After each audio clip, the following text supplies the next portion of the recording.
At a meeting this week of the National Milk Producers Federation, the board of directors said the president's immigration policies are the #1 challenge facing dairy farmers alongside tariffs. CBS News got a rare behind-the-scenes look at how these two forces interact. A new documentary from CBS News Race and Culture and CBS Reports reveals the connection between immigration and food prices by following the journey of the people, both legal and undocumented, bringing America's milk to market. Is there any credence to the argument that people who are hiring undocumented immigrants are rewarding illegal behavior? I think what people that are hiring undocumented people are doing is getting something done that Congress hasn't gotten done. Don't blame the rest of us out here in the country that need to get the work done and get the food on the table. Can your farm survive, John, without immigrants? No. It would be the end of dairy farming here. I would have to adjust my life somehow, and I'm not sure I could do it, but I'll have to.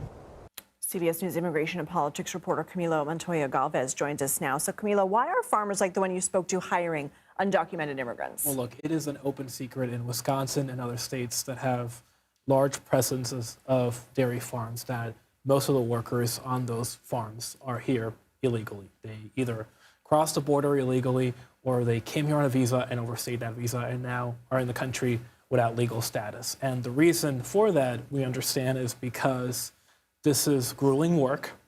The worker we spoke to from Mexico said that he works 6 days a week, 12 hours a day, starting at 3 a.m. The pay is low, and the farmer we spoke to said that he would not be able to hire American workers if he could, because he could not pay them the salary that they would demand. And he has tried to hire American citizens to do this job, because we asked him that question.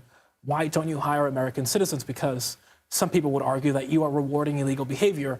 And what he told us is that he has tried to, and over the past 20 years, no one has applied for that job who is an American citizen. Wow. How do undocumented immigrants who make their way to places like Wisconsin balance the reward they see, which is making a living, maybe escaping dangerous situations back home? You can tell me what your reporting shows. How do they balance the reward they think they're getting with the risk? It's a critical question. The people we spoke to, they're all from Mexico, and they're here illegally, came here only to work for maybe 5, 10 years, send money back home to their families who, in many cases, are destitute or in poverty back in Mexico, and then go back to Mexico. They live on the farm. Again, they work 6 days a week, 12 hours a day, and their goal is to live here only as long as it takes to save enough money to go back home. And they are making in a week what they would make in several months in Mexico. And so even though for us it would be a very low salary that we would probably never accept, especially given the conditions in that work environment, for them it is a lot of money. And they are using that money not only to pay for groceries here in the U.S., but to basically feed their families back in Mexico. Before we let you go, what can you tell us about this Trump administration move now to revive the practice of detaining migrant families with children? This is a significant policy shift by the Trump administration. Back in 2021, the Biden administration discontinued the long-term detention of families with minor children under the age of 18. That is a practice that has always been controversial because advocates and child welfare experts have said that detention is harmful to the psychological well-being of children. And the Biden administration ended that. Now the Trump administration is in the process of converting 2 facilities in Texas into family detention centers for, again, migrants who cross the border with their children who are under the age of 18. Now we know that at least 1 facility has already accepted a few families who, again, have minor children.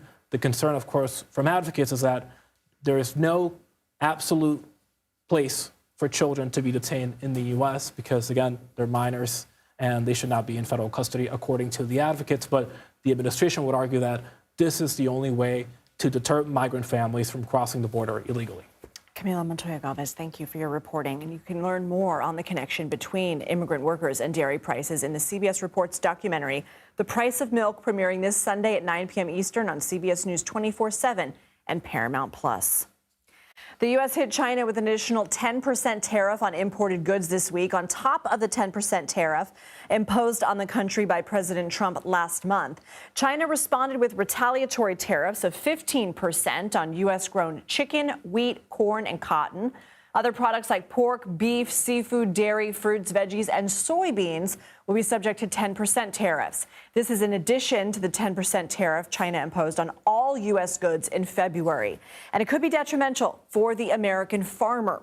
Farmers suffered financially after the U.S.-China trade war in 2018. Brian Keel, the executive director of Farmers for Free Trade, told CBS News some of the repercussions farmers endured during that time. When we had the 2018 trade war, and relations with China blew up, and China started buying soybeans from Brazil, that caused Brazilian farmers to plant a lot more soybeans and corn. Well, that effect continues today. We're losing global competitiveness. Caleb Ragland is a soybean, corn, and winter wheat farmer from Magnolia, Kentucky. He's also the president of the American Soybean Association.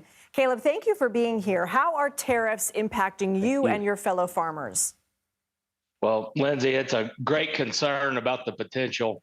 China is our most significant export partner, and also the additional tariffs potentially of Mexico and Canada concern us as well.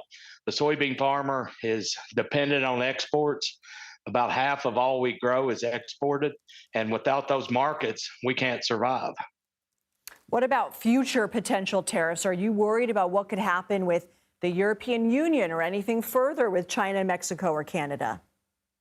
Well, it's certainly concerning what might happen. We're most concerned about what we know is in the works.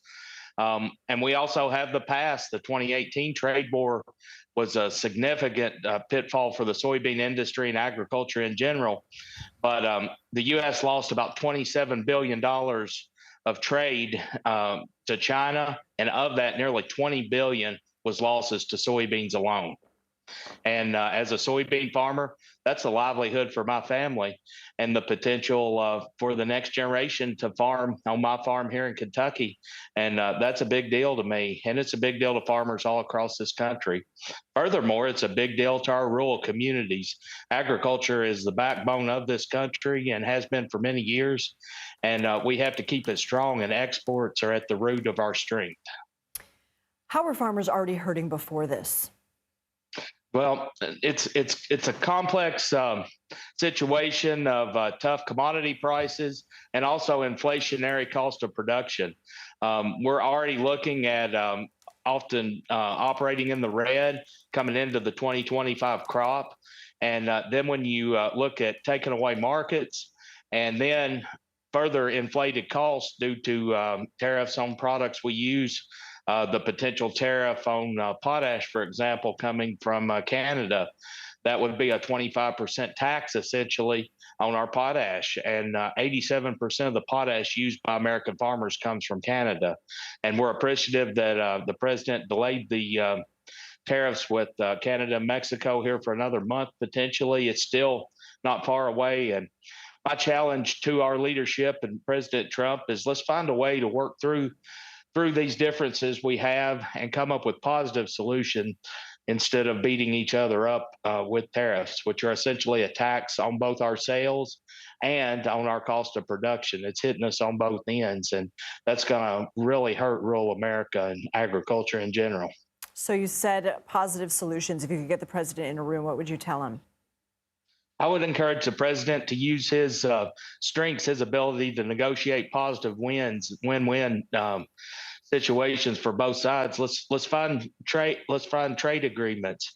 Let's deal with the issues that we have between each other, whether it's the drug issues we've heard mentioned or immigration. Let's find positive solutions that help both sides instead of just trying to punish each other, because we need positives. We need the free market to work. I know the president is a businessman. He believes in the free market, and let's put that to work for American farmers, because the thing we're the very best at is we can produce. We've been doing that for a long time. We are the best farmers in the world. We produce the safest food, the most abundant food, and we do it for a reasonable price.